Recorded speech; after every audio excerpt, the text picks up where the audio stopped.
Hello and welcome to the Total Soccer Show. My name is Daryl Grove and I am alone in studio this evening. No Taylor Rockwell, but I do have a guest, so all is good.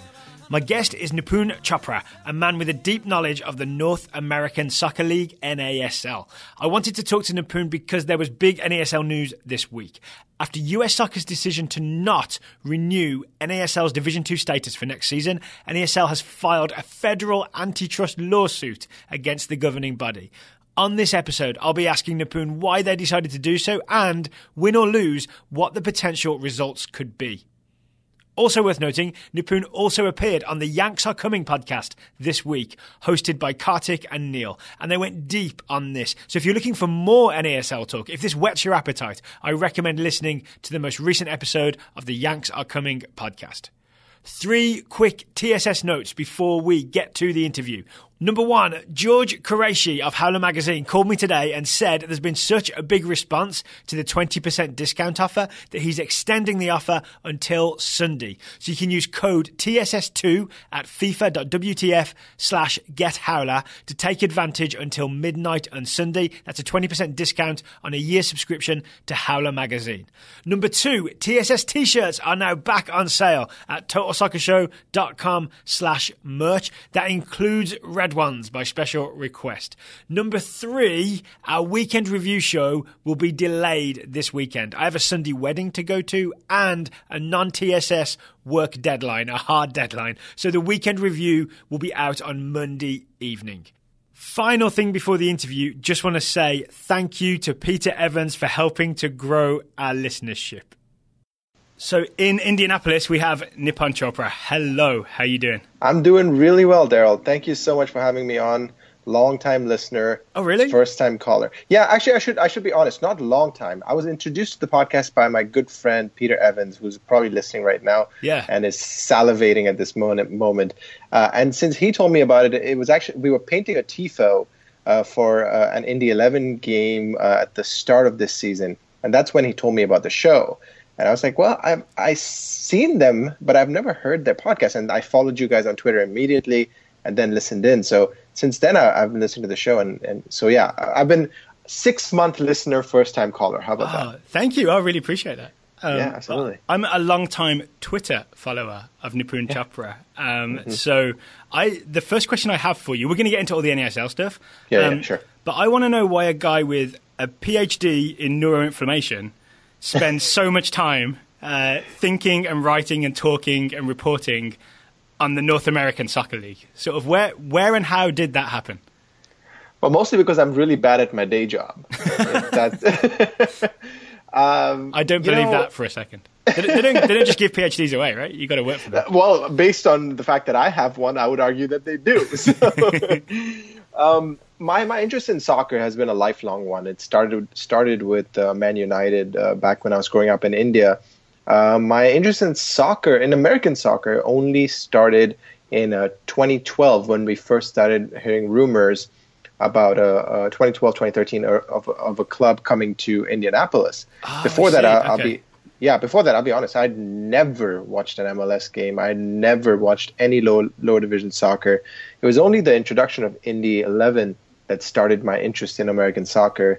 And I was doing, from the very first year, I was doing a podcast with my friend James Cormack called Bloody Shambles, where we just talked about Indy XI. And I wasn't really interested in the rest of the league, any of that sort. That started to change, obviously, as I became more and more invested in Indy XI. I realized just the crazy dynamic, the crazy niche that is American soccer. And last year, when things were kind of going out of whack, I started. So let me rephrase. Because of along the way, I started a podcast called the ULF podcast, where we talked about Premier League stuff, and I hosted World Soccer Talk for a long time. And because of the podcast I had done since 2012, I developed a lot of connections, coincidentally, in American soccer. People who were invested in the game a lot more than I was, the American soccer game.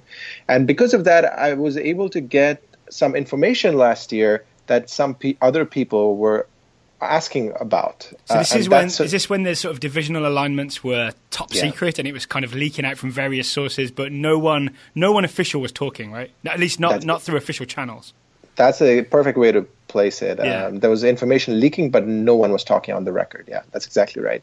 And that's when I started kind of reporting on it. So really, I mean, I'm not like Karthik Krishna, for example, someone who's who's like the best person to follow, who's written a book about the soccer wars. My coverage of lower league soccer is as recent as 3 years, and really writing about it in a serious way where I invest a lot of time is only about a year and a half old, to be honest. So here's the big thing is you're an example of someone who got interested in local soccer or American soccer through a team sort of being formed in your town, right? Indy XI. Yeah. And top of my head, I think it's Peter Wilt formed it. Exactly. That's I exactly know right. Tom Dunmore is involved, right? He's doing doing some communications. Guy. Yeah, he's a great guy. But then it seems like you got into the whole sort of it's Karthik's book, right? The soccer wars drama between NASL and USL. Can I ask you, do you enjoy that drama and narrative, and that's why you follow it, or is it just like you're frustrated by it and that's why you follow it? That is such a good question, Daryl. I will admit that it's a bit of both. Okay. I think it would be disingenuous for me to say that I don't enjoy it. There's a weird masochism to it, because at the end of the day, these are things that are affecting the club that I love. But there's also there's a factor to it that I can't describe. There's a thrill of uncovering information almost. Yeah. Because there's such a desperate need for information in lower league soccer, and very few people covering it, to be honest, at least covering it in an unbiased way. You know, there are a lot of blogs that are covering their teams, and absolutely those are important, but they aren't really trying to find out the real information about their own clubs because they want everything to be, really, really great. So, and then I see the press releases from the various the two leagues, and from the clubs associated with those leagues, and they each try to paint the very best picture of their own situation, right? So it's quite hard to get at the truth on an official level. Exactly. It's PR, right? That's exactly what it is. And I'm not talking about promotion relegation in this moment. So the big news recently is, I'm sort of catching our listeners up here, just in case they haven't heard it. USL and NASL, the big decision last year was to give them both provisional Division II status in the US soccer pyramid, such as it is. And then news kind of leaked not so long ago that NASL's Division II status for 2018 will not be renewed. We all kind of waited to see what would happen. And the answer is what's going to happen is NASL are going to sue US Soccer with a federal antitrust lawsuit. And that's the big reason why I really wanted to talk to you, was to dig into the sort of the specifics of that lawsuit, what it is, why it is, and what on earth is going to happen. So could you give I know you're not a lawyer, right? You're a neuroinflammation expert. But could you give a very brief overview of what is in the antitrust lawsuit? Absolutely, yeah. I've read it 3 times. It's available for anyone to read, and it's not, luckily for people like me who aren't very well versed in lawyer speak, it's not really lawyer speak. It's for laymen to read. Here's the overview of it. What NASL wants is to, for number one, prevent the loss of D2 status. So they filed an injunction to say, hey, USSF, we want to make sure that we don't lose D2 status. That's the priority. Something else they want is removal of divisions altogether. What they've said is that they want to make sure that this doesn't happen again. They want to remove divisions altogether and let the free market, quote unquote, decide which team belongs where in the pyramid. And that's kind of two goals. NASL's unofficial motto, right? Is let the free market decide. Yeah, but the crazy thing, Daryl, if you think about it, if there are no divisions, right? If there are no divisions, what exactly is the free market deciding, right? There can be no promotion relegation without divisions. So it's such a confusing thing in that sense, because in some ways, if NASL gets if Rocco Commisso and NASL get everything they want in this lawsuit, it in some ways at least invalidates the other big lawsuit against USSF, which was filed by Ricardo Silva of Miami FC and Mr. Dennis Crowley of Kingston Stockade FC, where they want to bring in Perel. So it's a very strange thing. Is there a chance that these two things are related as well? In that, I remember we covered the Court of Arbitration for Sport filing that Miami FC and Kingston Stockade did.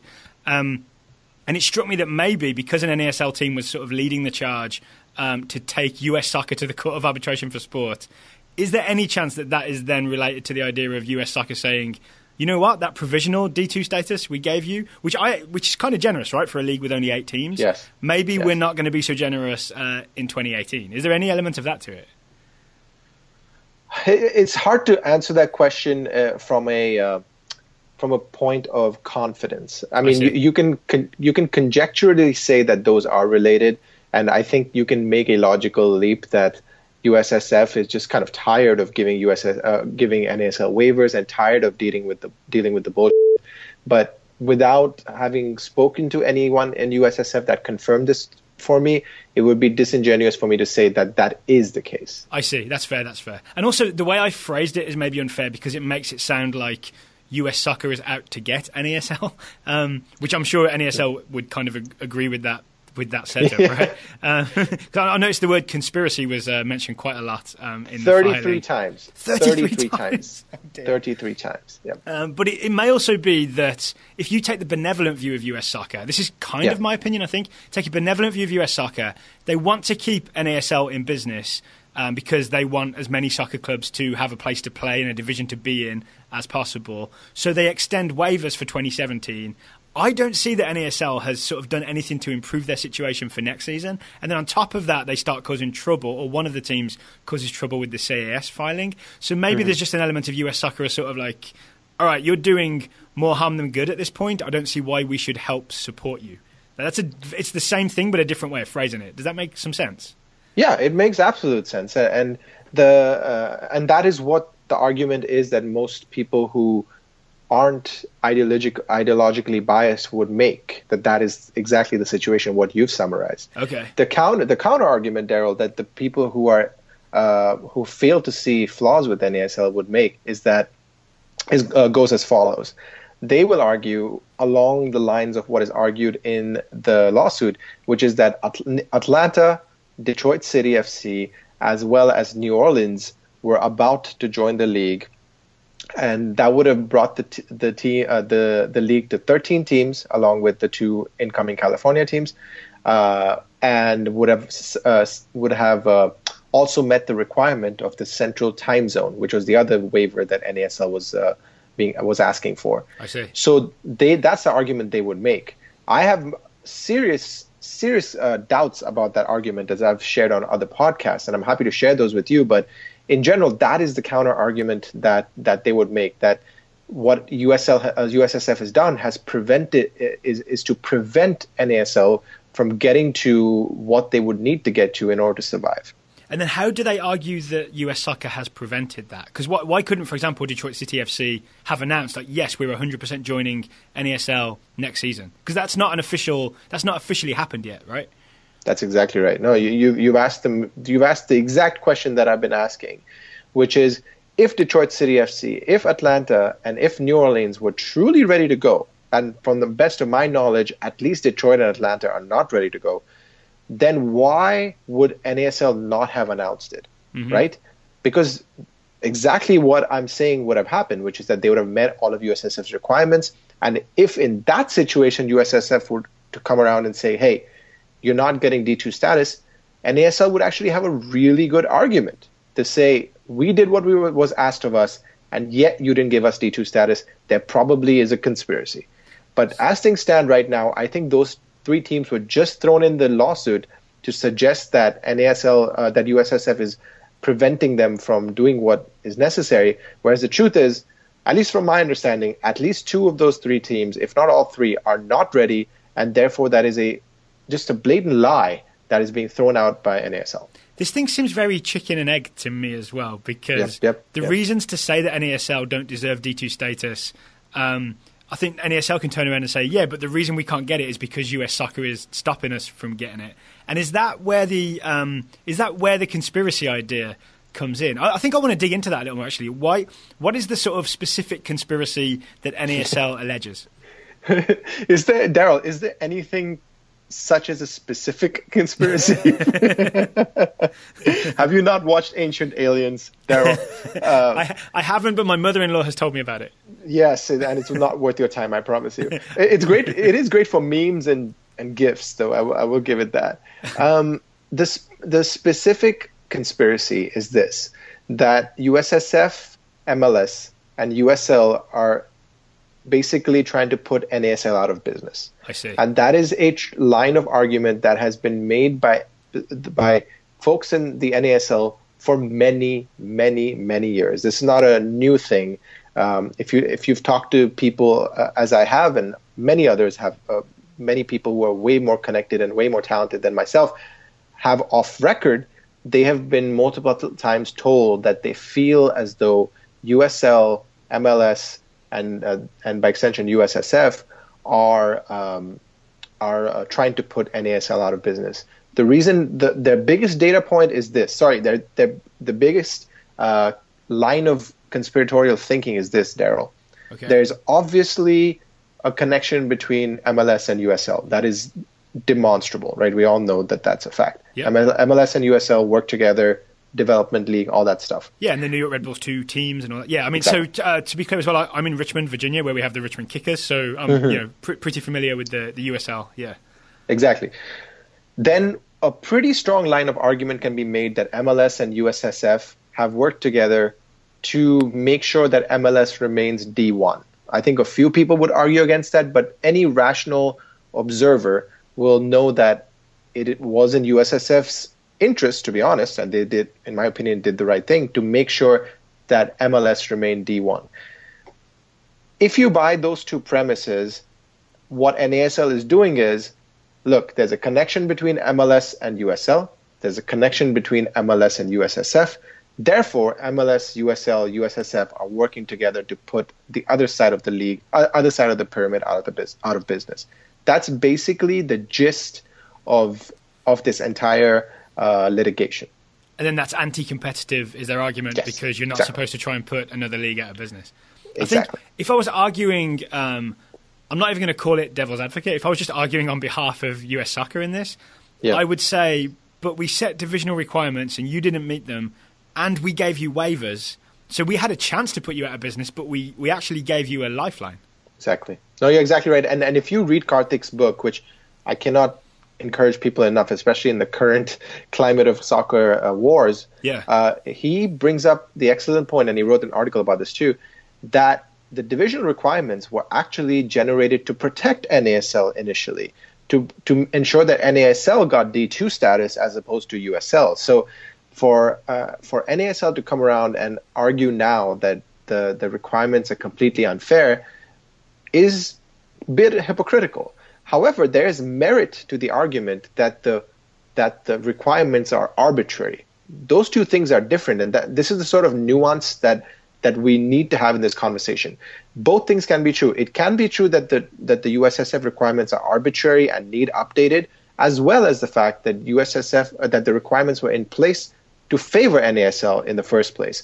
I'll leave it at that. So, what happens next then? Like, and it seems to me to be a sort of a last throw of the dice from NASL, like to try and get their D2 status back, or to like if we can't have it, then no one else can have it. Let's set the whole thing on fire, kind of thing. So, is there I guess I want to ask you is what are the realistic possible scenarios that are going to result from this filing? So, first of all, whatever's going to happen is going to happen quicker than it happens in other anti-competitive litigation, because as Jake Nutting of Empire of Soccer reported, they have filed a request for expediting the process, which is, of course, in NASL's interest, because as things stand right now, they are not D2. Right. So, and if the next season starts and they're not D2, then there's real trouble. Exactly. So that's the good news. The bad news is that depending on the scenario, one of many, many different permutations can happen, Daryl. I would say that the most likely scenario as things stand today on September 22nd, I think NASL ends up as a D3 league. I think they, if they're smart, that's what they will do, that they will accept D3 status. They will lose a few teams, but they can definitely incorporate what is a Peter Wilt's NISA league, NISA, and do what USL did. Basically, what is happening right now, Daryl, again, go back to Soccer Wars, is the reverse of what happened in the early 2010s, if that is a decade. Do we call it the tens? What do we call it? What do we call this decade? I think most of it's called the The teens. teens. Yeah. I should have known this. But yeah, what happened at the start of the teens, which is that USL, given D3 status, rebuild and reignited their plans. They took care of business. They expanded to areas of the country that NASL thought were less sexy. Places like Cincinnati and Sacramento, some of the best basic cities in the country now for soccer. And that's what NASL has to do. It has to go down to D3. It has to accept that it made a lot of mistakes, learn from those mistakes, and build from back up. That's what they should do. But what will happen, Daryl, is that if NASL loses D2 status, Rocco Commisso will fold his team. I'm guessing the big guy down in Miami, Ricardo Silva, will probably end his interest in soccer. And we're back to God knows where. And to clarify, Commisso is the New York Cosmos majority owner. Yes, right? thank you. Exactly. I should have said that. Yep. So I want to give my opinion and see what you think. Sure, please. I kind of think part of the problem is the ambition of the New York Cosmos and Miami FC has always been for either to be beyond NASL or for NASL to be the top division in the country, and neither of those things are necessarily realistic, right? So it's always like a car that someone has floored the accelerator, and eventually it starts shaking and things start falling off, and it's just not quite ready to go as fast as the drivers want it to go. Yeah, or a car that you press the accelerator and the transmission isn't working, so you're stuck in the first gear forever. I think that's fair. I think that a very strong argument can be made that both Commisso and Silva see themselves, I should say, as big game players, and they think Division 2 is beneath them, and they definitely think Division 3 is way beneath them. Right. So I think an argument absolutely can be made along the lines of what you're saying here. And then, and the other reason I wanted to talk to you is I think you were the first to report the story that the decision to file the lawsuit was not unanimous. And I think did you get confirmation that Edmonton were not involved, but no official confirmation from which specifically other teams, but it was like 2 or 3 other teams in an 8-team league. So were we even talking about a majority sort of decision here? Not from what I'm hearing. Not from what I'm hearing. So what I can say is we know Edmonton for sure were not involved in the vote. We know for sure, based on the brilliant Neil Morse's reporting, that North Carolina were not involved.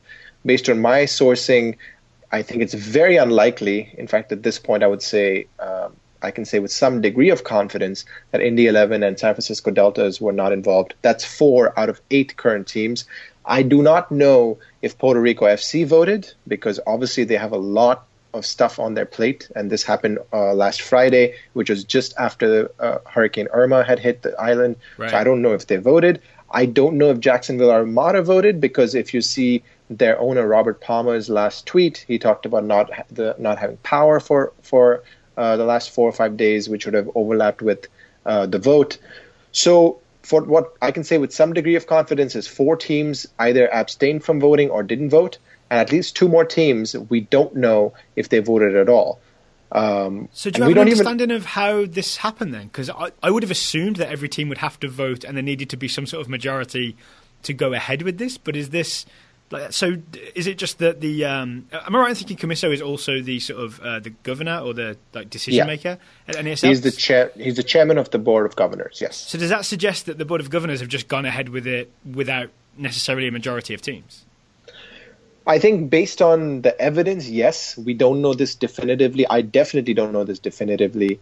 But based on the evidence, you would say that he has made a decision. And to be honest, it's possible that California United and the and the San Diego team were involved in the vote, and they voted in approval. Mm-hmm. So I have no idea what their vote is. There's basically no information coming out of that part of NASL.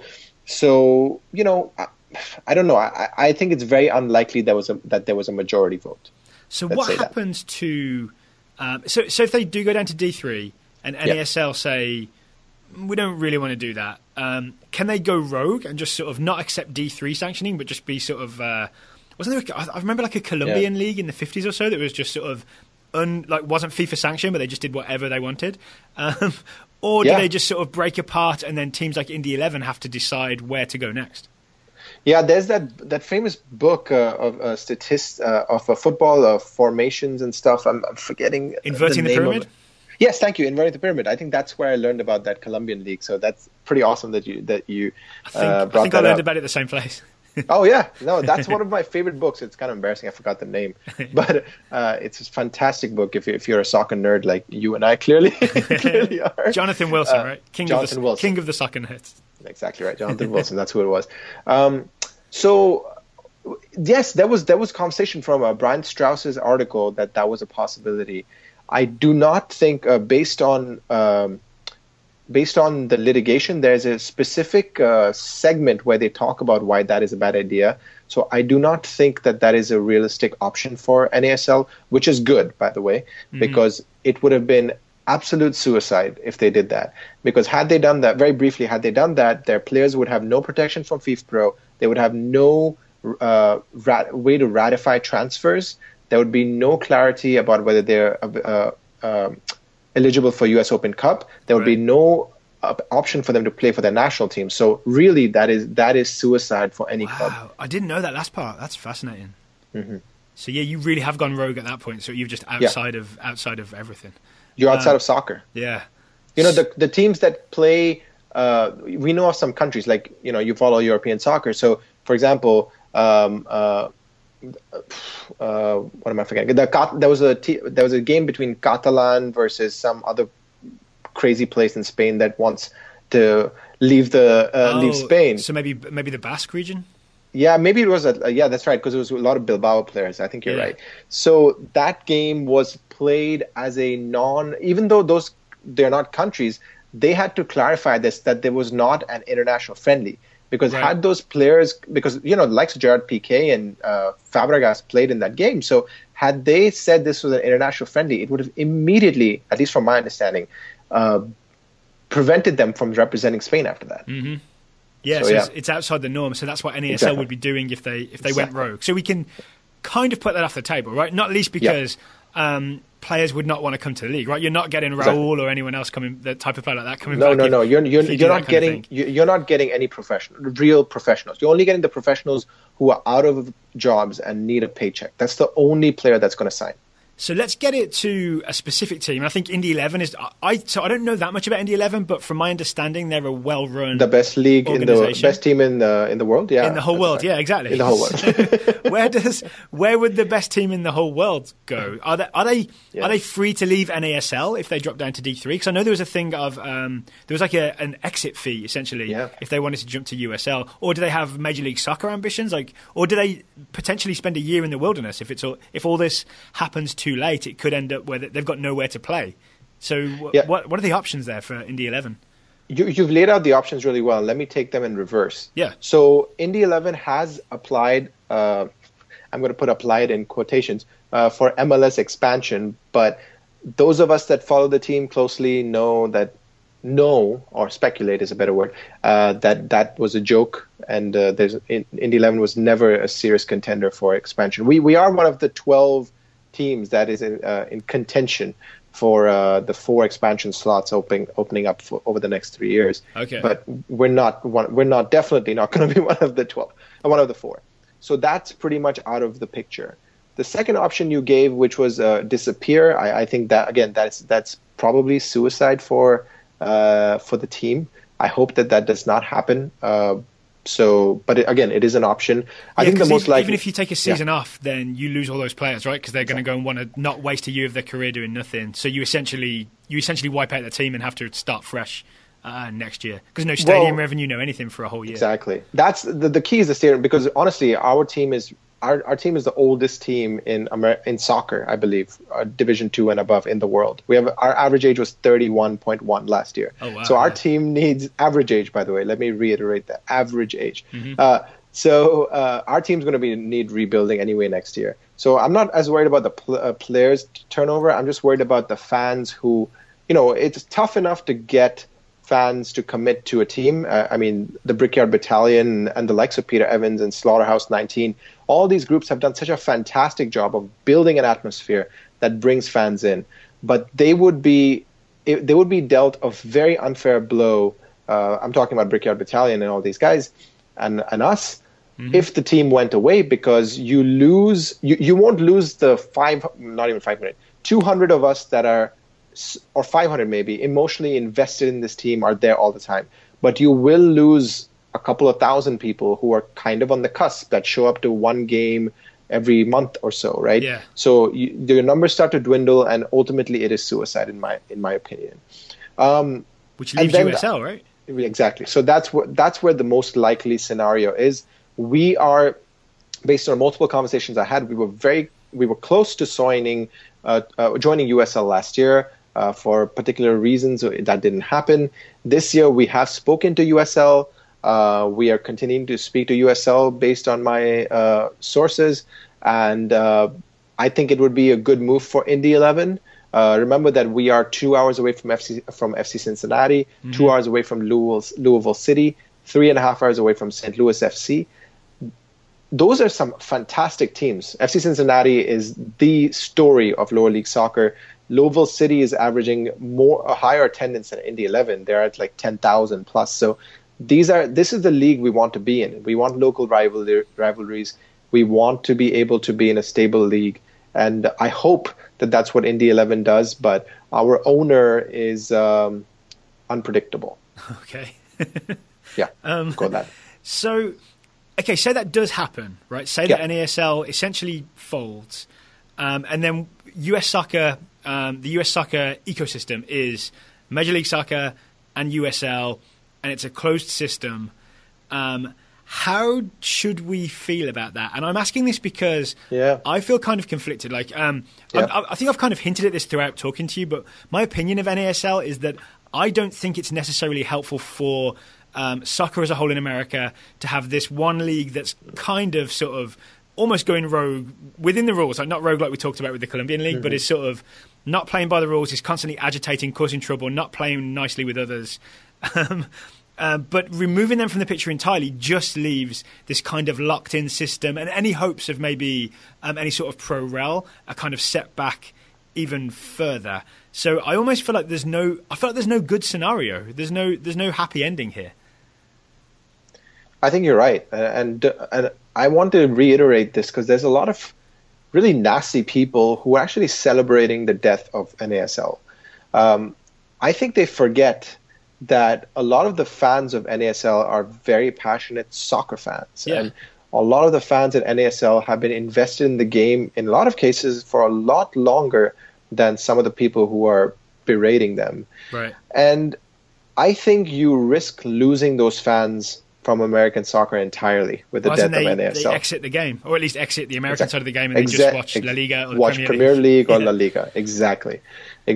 And I think that is to the detriment of American soccer, because in order to have a developed fan base, you need to have an environment where multiple ideologies are acceptable and in a weird way encouraged. Of course, you don't want any extremism, of course, I'm not encouraging that, but there should be room for people to say, hey, we want pro-rel. There should be a place for these fans to say, hey, we want independent teams. And you are exactly right, that, and I feel exactly the same way, Daryl, that I am conflicted as to what that means once and if NASL were to go away. Oh, well, so it makes me feel better about my opinion that you're also conflicted, but I was also hoping to sort of be persuaded into some clarity so I can come down on one side or the other. if you wanted clarity, you ask the worst person in the world to be on your podcast, because I rarely have answers. I always have more questions. It goes with the term for being a scientist. Right, you're supposed to question, right? Exactly. So maybe one way to look at this then is, if you are someone who sort of wants pro-rel but isn't sort of like, burn it all down and start over pro-rel. Maybe it's that NASL was not the best messenger for that version of pro-rel, and maybe if they do sort of disappear, and those people are sort of the fans of those teams are maybe reabsorbed into USL, like for example Indy XI joining USL or New York Cosmos joining USL. That feels weird. I don't feel like that can happen. No, that won't happen. But maybe there are voices can be absorbed into what I'm going to call the mainstream of like MLS, USL, US Soccer, who can then sort of advocate from within rather than from without. Is that overly optimistic? I mean, I think there are those of us that exist. Like I'm a pro-rel proponent, but I am okay with being I support MLS, I support USL, I support NASL. So there are people like us out there. I think I was more talking about the people who are obsessed with the independent league, and I think we will lose maybe not a sizable chunk, because obviously there's a lot of soccer supporters now, but we will lose an important chunk, in my opinion. In a lot of cases, the ones that helped bring soccer to American consciousness in the first place. Is it possible to keep those people? It's difficult. It would require some outreach, right? It would require tremendous outreach and a tremendous humility from people like myself, who kind of almost poo-poo them sometimes. Mm-hmm. It would require a lot of work. It would require us to get behind, say, NPSL, because a lot of them would maybe align towards NPSL at that time. That's probably the most likely destination for those fans, because I mean, I've seen this from people that I follow on Twitter. A great guy, I won't name him. He used to work for New York Cosmos until last year. He's openly said that if NASL dies, he's done with American soccer. And this is a guy that has given his blood, sweat, and tears to American soccer, in his case, New York Cosmos. And to see him say that is indicative that there definitely are important people who love the game as much as you and I do, Daryl, that we will lose. And I don't know how we retain them if NASL dies. Oh, okay. Big stuff. Is there anything I haven't asked you about with regards to this NASL antitrust lawsuit that you sort of came on here wanting to talk about or expecting to talk about? I just want to make sure I've sort of covered all the bases while I've got you on the other end of a microphone. I'm trying to think. I'm sorry. I'm blanking on any other thing that I needed to say. Maybe we got them all. Yeah, maybe we did. I do. So one other thing that I know you're involved with is you've started a fundraiser for Puerto Rico FC. So I definitely wanted to ask you to maybe explain what that's all about and let people know where they can go to contribute. Absolutely. So 48 hours ago, I was sitting in the exact spot I'm sitting in right now while I do this podcast with you. And I was doing another podcast with a couple of people that we know, Karthik Krishnaiyer, as well as Neil Blackman, who is an attorney and a fantastic bloke who loves the beautiful game. Yeah, the Yanks Are Coming podcast. I was actually in the pre-roll to this episode, you'll hear me, listeners will have heard me recommending that episode, because after I sort of, I reached out to you via DM to book you for this, and then I realized not long afterwards the Yanks Are Coming appeared in my podcast feed and you were the guest. I was kind of like, oh no, I'm going to be that guy who books the same guest a couple of days after, and it looks like I'm sort of trying to steal their guest. So I wanted to make sure to, because I listened to that conversation, it was really good and really deep on this NASL topic. So I want to recommend again that people go listen to that as well as this. Thank you. Yeah, in our world, dude, there's no scooping, there's no competition. We're still such a small niche that we really have to help each other and stuff like that. So I don't think there's anything like that. But the reason I bring that up, I was sitting, and while we were recording, I saw a video show up on Twitter while I was recording that showed the status of Puerto Rico FC's stadium, and it looks horrible. It is basically, I wouldn't go to the extent of destroyed, but significantly damaged. And really, in that moment, did I realize how bad things are in Puerto Rico. And I started reading. No power, right? No power. No power, exactly. They still have very little power, and the whole island has very little power. And, I just realized that there are these people that we've communicated and seen on TV, players and staff and front office people, technical staff, who are either stuck on the island and have no way to communicate, and or some of their houses are destroyed. Some of people that they know that their livelihoods may be damaged. And I kind of knew that I had to do something at that moment. So a few hours later, I started this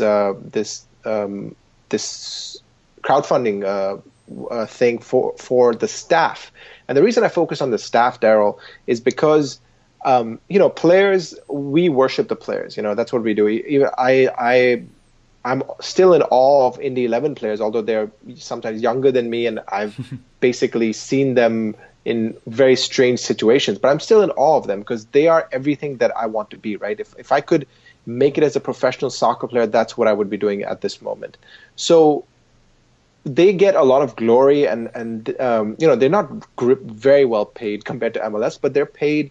They're remunerated for their efforts. Mm-hmm. Whereas if you think of the front office staff, Daryl, they're people our age or usually younger than us, who would straight out of college, who are really doing this for almost no money. Many of them are interns and are basically pouring their hearts and their passion into the sport, making sure that the players look good, making sure that the fans get the experience they want, etc. And on an island like Puerto Rico that has been absolutely ravaged by financial depression for over a decade, it's obviously even worse for those front office staff. So I felt that there's going to be a lot of people who are doing great things, trying to raise money for Puerto Rico, and I wanted to make sure that I focused in on something that would have a bigger impact than me saying I'm just raising money for Puerto Rico as an island, which would be diluted down. So in my small way, right? Exactly, I just want to have a small impact in my small way that was tangible, and that's why I'm focusing on the staff. And we are currently at 37% of my 10,000 goal. Some good news that I can tell you right now that no one knows yet is that tomorrow New York Cosmos is going to promote this thing during their TV broadcast, and hopefully we'll get more people to donate so that we can get to 10K. And if we get to 10K, Daryl, my goal is to expand to 25K, and then everything else we make goes towards players. So hopefully we can get people behind this. And, at the end of the day, I said this on our podcast last night, all we can hope for, Daryl, in life, and in anything that we do in our lives, this isn't about charity. Anything in our lives, it's all about moving the needle incrementally. Yeah. And if you can move the needle for us with this foundation, with $1 donation, a $10 donation, whatever it is, you have moved the needle. And that is important in your life and for this fundraiser. All right, Nipun, you've convinced me. After we are done recording, I am going to contribute to the fundraiser. I'll make sure to put the link in the show notes so any TSS listeners can also do the same. So the link will definitely be in the show notes for this episode. Thank you, Daryl. Really appreciate that. Cool. Yeah, of course, no problem. Also want to talk to you about Manchester United. You said at the top of the show that that was your original team, right? I assume you still support them because I'm looking at your Skype picture here and you're wearing a Man United training top. So I sure do. I started the Indy Man United group here.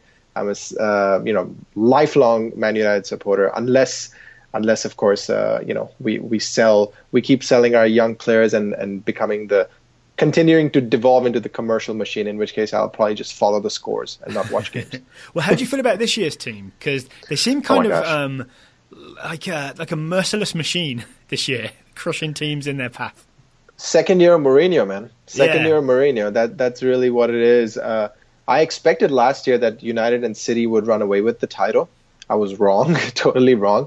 But I think we're seeing a year delay of my expectations for when Mourinho and Guardiola rejoined the league in case of Mourinho. Yeah. I think this year's Man United team looks very strong. There are some flaws. I would say one flaw is left back currently. If we can get Luke Shaw back to the levels that he's capable of, that he was at before suffering that horrific leg break in the PSV Eindhoven game 2 years ago, I think we if we can get the left back position sorted, that is the biggest issue right now, because Darmian, Dali Blind, Marcus Rojo, Ashley Young sometimes exactly are different options, but all of them have their own caveats associated with them. I see. Yeah, they're all slightly slightly different square-shaped pegs in a round hole. I think that's perfect. What do you think? Have you watched United much? Yeah, because my co-host Taylor is a Man United fan. Yeah, so yep. We end up watching. We end up watching quite a few games, and so the reason I wanted to ask you though is because I find myself, I know this is kind of a social phenomenon. Is you're sort of, if you keep hearing the same things over and over again, then you sort of end up agreeing. So I've sort of ended up taking on a lot of Taylor's opinions about Man United. I think you've described the famous word #narrative. Yes, exactly. Yeah. But just for example, like Taylor loves Ander Herrera because of the way Ander Herrera celebrates with teammates, and he's kind of got me sort of loving him as well. And the other thing you pointed out to me that I now can't stop seeing is Romelu Lukaku's gestures. Every time a teammate gives him a good pass, he'll give him a thumbs up. Like when he wants the ball, he very sort of he does big grand gestures of exactly where he wants the ball played in front of him. And now I can't stop watching Lukaku off the ball making arm gestures to his teammates. The Ander Herrera thing I knew about because I've actually listened to a few episodes where you guys have discussed him, and I'm a huge Herrera is my favorite player on my United's team. So we're in agreement on that. Okay. But I must have missed the bit where you guys talk about Lukaku because that's hilarious. I'll admit I haven't noticed that, so I'm going to be looking out for that. From now on. I would say pick any goal he's scored this year that involved sort of a through ball with him running in behind. And just before the pass is played, you'll see him sort of big open arms gesturing in front of him where he wants it to go. Like super theatrical. Yeah, definitely. You can't miss it. If you miss it, then then the teammate is not looking very closely. No, I admit I have not noticed that. So shout out to Taylor because I've missed that. Yeah, Taylor's great at the little details like that. Yeah, apparently. And Nipun, thank you so much for taking the time this Friday evening, which is usually the hardest time to get people. So I do really appreciate you making the time to come on and talk to me today.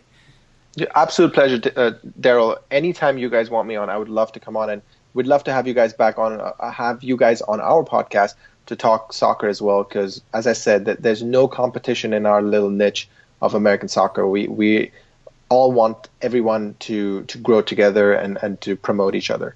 Oh yeah, as if to prove it, actually Neil Blackman DM'd me as well today, so we are going to collaborate on a show in the near future. Perfect. I think I'm going to be on Yanks Are Coming, but I'd be happy to come on the Sock Takes pod. Is that what I assume you're talking about? I'd be happy to come on there as well. Yeah, we will absolutely have you guys on for sure, and continue to collaborate and learn from each other. All right, thank you, Nipun. I really appreciate it. Thank you, Daryl. Cheers.